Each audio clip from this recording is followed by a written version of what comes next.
Good afternoon. I'm Dan DeRose with 19 News, coming to you from our digital desk. We're about to take you to a news conference being held by the city of Cleveland. It is going to be a pretty wintry weather weekend.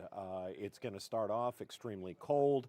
In fact, our temperatures are dropping as we speak. As you can see, just 7 degrees right now in downtown Cleveland. It is going to get worse. And then we have day Saturday is going to be freezing, and then we will look at Sunday as a potential big weather event, a snow event for all of the state of Ohio. Now, from what we've been seeing so far from our meteorologist, it's going to be worse the further south you get. That's why this is making big headlines nationally. As you get down to Cincinnati and to Kentucky and West Virginia, they're not built for a foot of snow. Nobody likes a foot of snow, but even in the city of Cleveland, I think we can all agree we can handle that. And we're expected somewhere in the 6 to 10 inch range. It's all going to be about the timing is the issue in all of this. And as we see Mayor Justin Bibb about to take to the podium there to really talk about the preparedness, what we can expect here in the city of Cleveland. But again, I do think it's going to be, from everything we've been being told by our weather department, this is going to be really an issue for those in the South. But that does not mean that the city of Cleveland doesn't need to be prepared as well. Getting ready for the news conference with Mayor Justin Bibb. The City Works Department, I'm sure we'll get some numbers on exactly how many plows, what the staffing level is going to be throughout the weekend. But again, this is just going to be one of those typical January weekends for Northeast Ohio, maybe a little more atypical than typical. And let's take you live now to Mayor Justin Bibb. Okay, good afternoon, everyone. Thanks so much for joining us here today. We wanted to spend a few moments this afternoon briefing the public about the upcoming winter storm that's going to hit our region. In just a few minutes, Freddie Ziegler from the National Weather Service will give us a detailed briefing on what we should expect throughout the weekend. But first, I want to say this. The entire city of Cleveland and every level of government is prepared and has been preparing for this upcoming major winter storm. We are not trying to cause panic. We want our residents to be prepared with emergency supplies in their homes and cars and make sure they have safe heating sources and safe locations to stay for the storm and prolonged cold temperatures. We also will be extending our warming center operations through Wednesday, January 28th at our rec centers. I'll list those out here briefly. Our warming centers will be at Michael Zone, Kavasic, Zelma George, and Collinwood. And after today's press conference, our comms team will release the detailed times for those warming centers across the entire city. It's also important that if you need access to transit to our warming centers, RTA has passes for those residents in need to get to a warming center free of charge. For our unhoused brothers and sisters in our city, they can also receive resources from the Cuyahoga County Department of Homeless Services. They're located at 310 West Lakeside Avenue. And assistance can also be received by dialing 211 if you are an unsheltered resident who needs to get access to a shelter. Also, if you have issues throughout the winter storm event, in addition to 211, please also call 311 at the City of Cleveland. As Director John Laird has talked about over the last couple of days throughout the entire region and throughout the entire state of Ohio, we are facing a salt shortage. So first, I want to thank Governor DeWine and ODOT for their support in helping the city of Cleveland get as much salt as we possibly can for our past winter events that we've had over the last couple of weeks, but also salt needed for this upcoming major winter storm. I want to say this, though. We're going to plow every road in Cleveland. However, our Public Works Department needs to prioritize salt treatments on main roads, hills, dangerous intersections, and areas near hospitals to make sure paths are clear so that residents and our safety forces can respond to potential emergencies. So again, we're asking our residents to be safe, but also be extremely patient. It's going to take our crews time to plow every street across the entire city of Cleveland. And I'll remind folks at home, our snowplow trucks are not Ubers. And this is going to be a big event. So if you see delays on your street, know our crews are working around the clock to plow our roads in a safe and deliberate fashion. But it will take time to plow all of our roads across the entire city. So again, this is going to be a major storm. And so if you don't have to travel when this storm hits, please stay home if you can. Don't risk going outside this weekend. If there's a show on Netflix or Hulu, watch that show.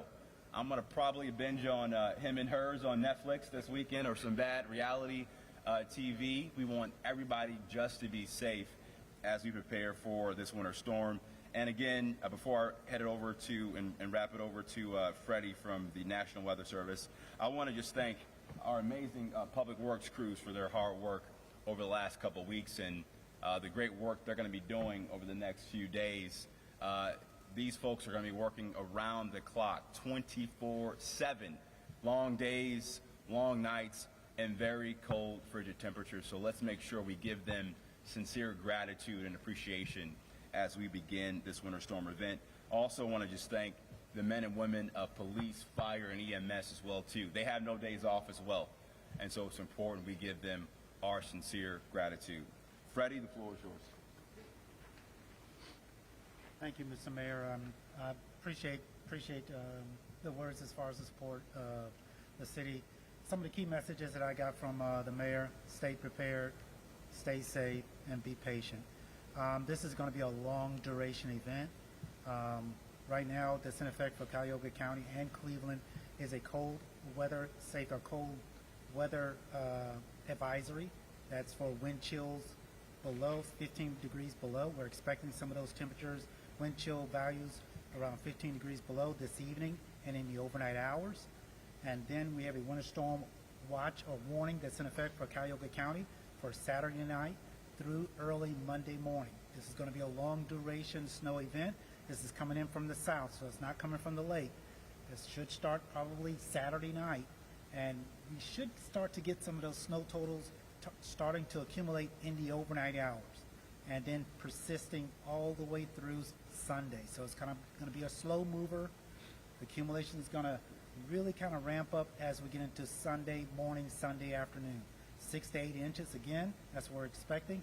And for an outlook, this is going to be a long duration storm.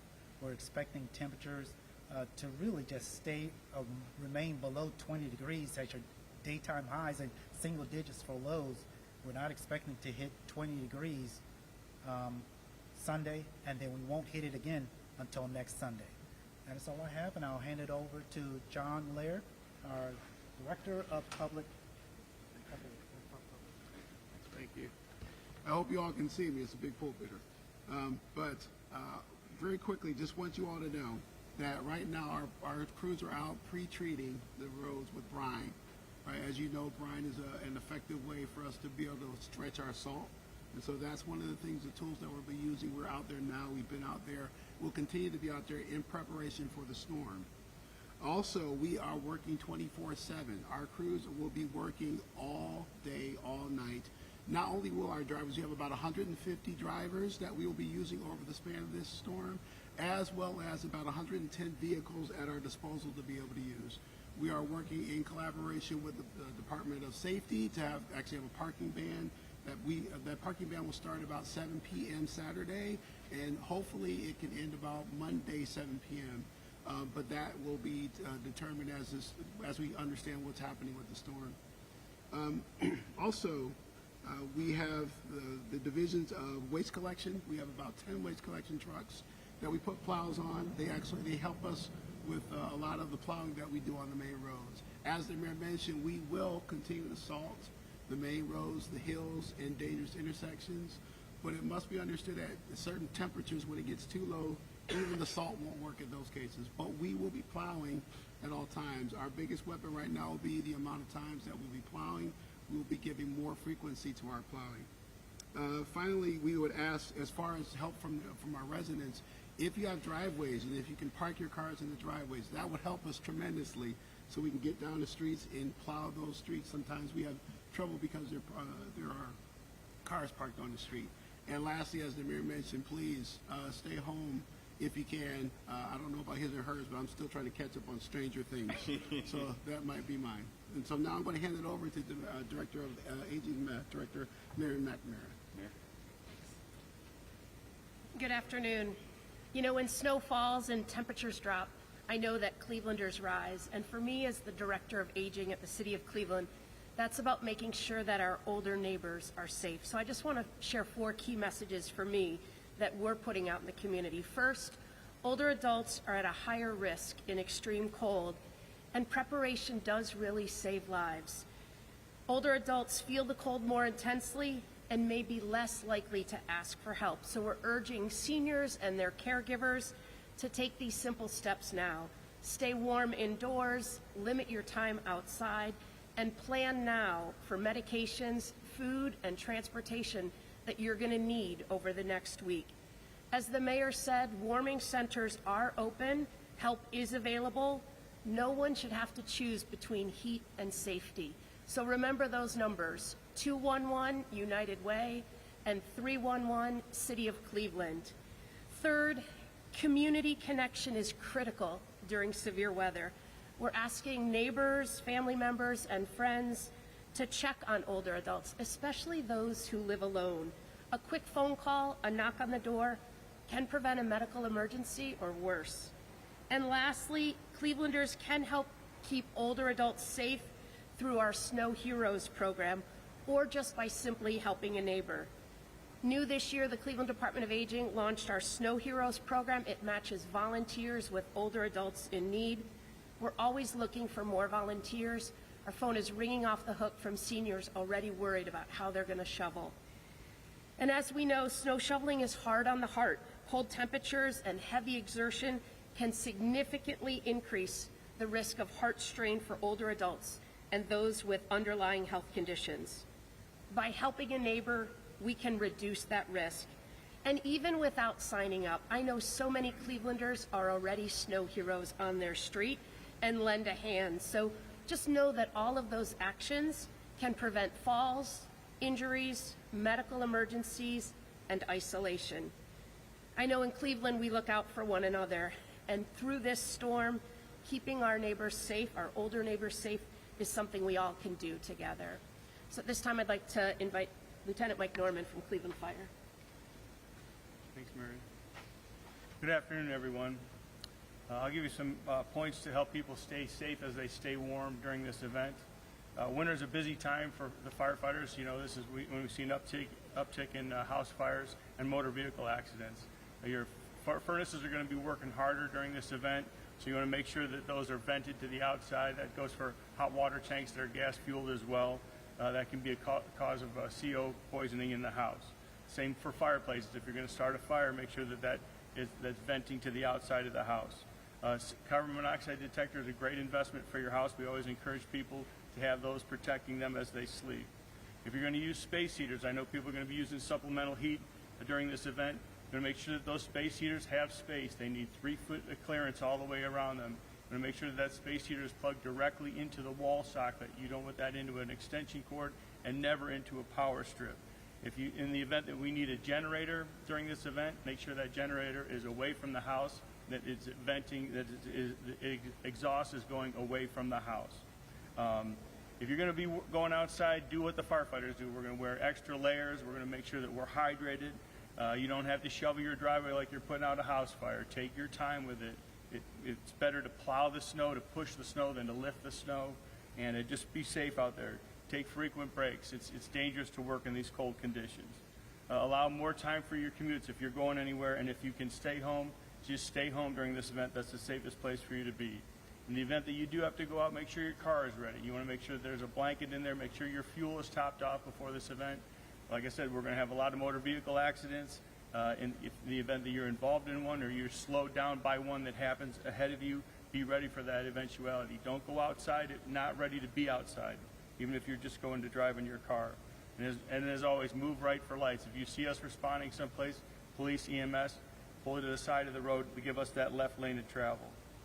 Most of our Cleveland fire trucks have water on board, so we have protocols that we follow to keep that water circulating, to keep it from freezing inside the trucks. It's a good idea with your house. Be mindful of frozen pipes. If you've got pipes that are at risk of freezing, leave that cold water trickling just a little bit to keep that water moving. That will reduce the chance of having a frozen pipe in your house.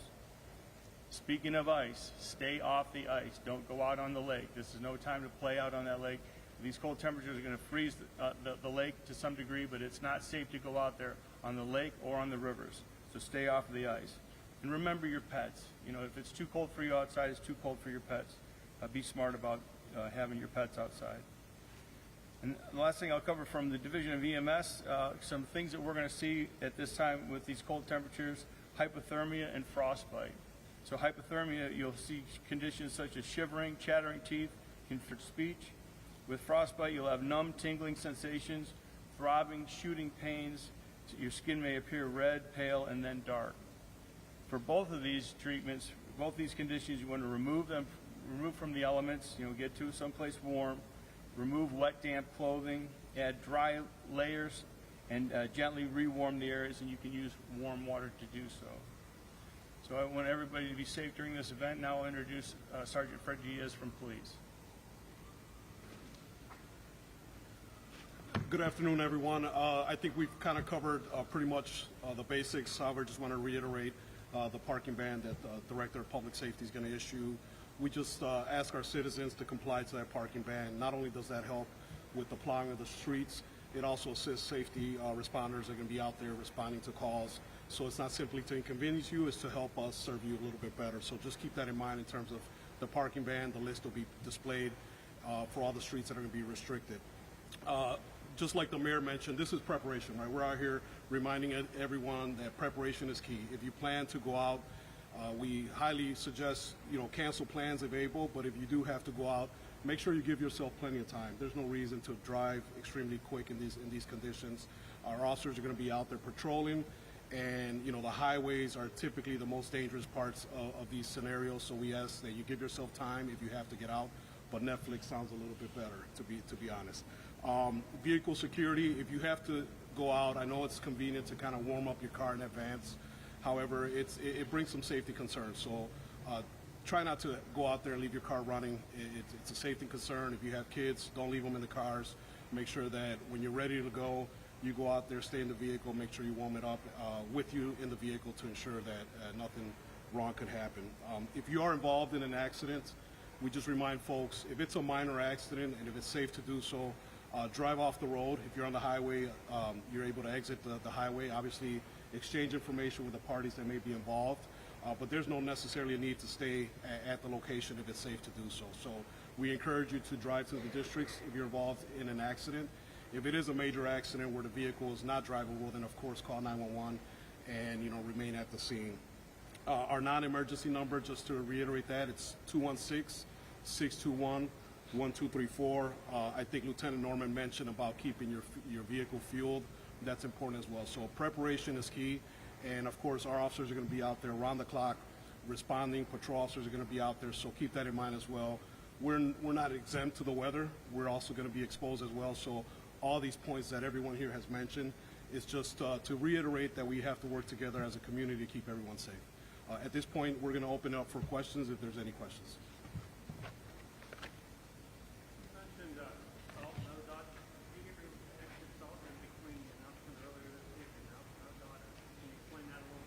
Yeah, and I'll have John come up and talk about our conversations with ODOT, but when we were made aware that Cargill was not giving us the amount of salt as outlined in the contract, we reached out to not only the Cargill team to address that issue, but we got great support from ODOT and the governor's office to give us some salt in the near term to address that shortage. So I'll have John talk more about that issue. John? Absolutely. So our conversation with ODOT was related to the fact that Cargill released a statement that the winter started early, and so they had difficulty getting salt out. But we have been working closely with them. They are delivering salt. It's just the amount of salt that we typically get is not what we expected to have. So the delivery is a little shorter than what we want, but we still have salt to work with. But from the announcement earlier this week till now, making the source, you got salt from ODOT to help for this source? We did get some salt from ODOT, but ODOT also has a shortage as well. And you mentioned temperature. Remind us, what temperature is salt no good at? So I'm going to fall back on this is 19 degrees, 19? which we get to 19 degrees here. Thank you. Yep.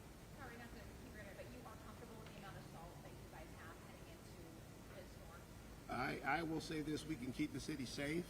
I would like to have tons more salt.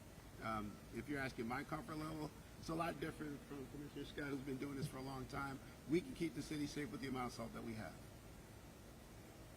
Reiterate that plan again, kind of what it looks like, and then, in terms of snowfall, 12 hours after, some residents might look at the streets and be like, why isn't it fully possible? Why isn't it down payment? Can you just kind of Sure. that process why it might be that way? Sure. So our methodology to plowing salt or plowing streets, we start with our main roads and our hills first. We get those passable. So it may not be that they're down the pavement. It may not be that, but as long as we can get cars and vehicles through those, that's the way we do it. Once we feel comfortable that the main roads and the hills are passable, we go to residential streets. We make the residential streets passable. Once we do that, it's an iteration. So we go back and forth until we get to as close as pavement as we can. In the past, we would use salt in the residential areas to get down the pavement. Because of our shortage, we don't have that pleasure or that luxury. So we're going to have to continue to do more plowing to get down as close as we can to the pavement. But that's how our iterations work with plowing.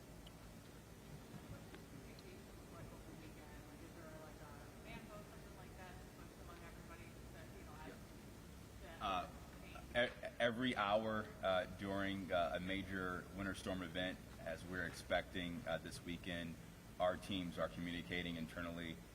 John and his team gives me and my chief of staff an update, and then we communicate those updates to City Council and the public to make sure everyone knows how we're progressing. But again, it takes time to get every street. It takes time to hit all of our main streets and intersections and dangerous hills. And so for a major storm event like this, we're just asking for patience to make sure we can keep the city safe as we progress through the storm. Yeah. Yeah, so we have about 150 drivers that will be using over the storm event. We have about 110 vehicles that we have at our access, anywhere from the plows that you see here to pickup trucks to graders that we have at our disposal to be able to use. Waste trucks, we'll have about 10 waste trucks that we use that we put plows on as well to help us with tandem plowing. And, Councilman Starr leaned over to me and mentioned you got about 10,000 streets that you have to plow. So again, going back to the mayor's point, we do ask that you be patient with us. There's a lot of ground that we have to cover. We have about 3,000 lane miles, whether lane miles or curb miles, 3,000 miles that we have to cover. So we'll get there. It's just going to take us some time.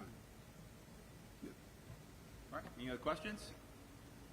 All right, be safe, everyone. Thank you so much. Dan DeRose with 19 News. As we get an update from the city of Cleveland, they are prepared. Of course, the big issue has been salt and the shortage from Cargill. The news from the city is that they have been working with the governor's office and ODOT, and they are going to share some of the state's salt with the city of Cleveland. But they are still going to have to stick to that strategy of only using the salt on the main roads. You heard the director of City Works say in the past they would plow and use the salt to get down to street level as they're plowing. They're not going to be able to do that this time around on the side streets. 150 plow drivers will be working throughout the course of the event. and they're asking people to simply stay home. It is going to be an interesting storm to watch, that is for sure. So make sure you tune in at 3 o'clock to our first alert weather team. We'll have a weather stream coming up at about 2:20 this afternoon. But again, the best forecast is the most recent one. As our meteorologists get more information on the exact track of this snow and the path it's going to take, we will have a much better idea of how much snow we can expect. Again, it's going to be worse the further south you get out of Cleveland. When we're talking Akron, Canton, more snow than we're going to get in Cleveland, supposedly. Then you get down to Columbus and Cincinnati, and they're going to get way more snow than we are and way more snow than they are used to dealing with. That's why this is becoming a national story. The ice amount that it's expected in Atlanta is going to be an issue, and it's just going to impact millions and millions of people as this massive storm sweeps across the country this weekend. And then you put on top of that the cold temperatures. It's just not a great weekend for sure. Make sure you tune in to our live stream at about 2:20. We'll have an update from our weather team and then our 3 o'clock news on Channel 19. Until then, I'm Dan DeRose with 19. Have a great afternoon.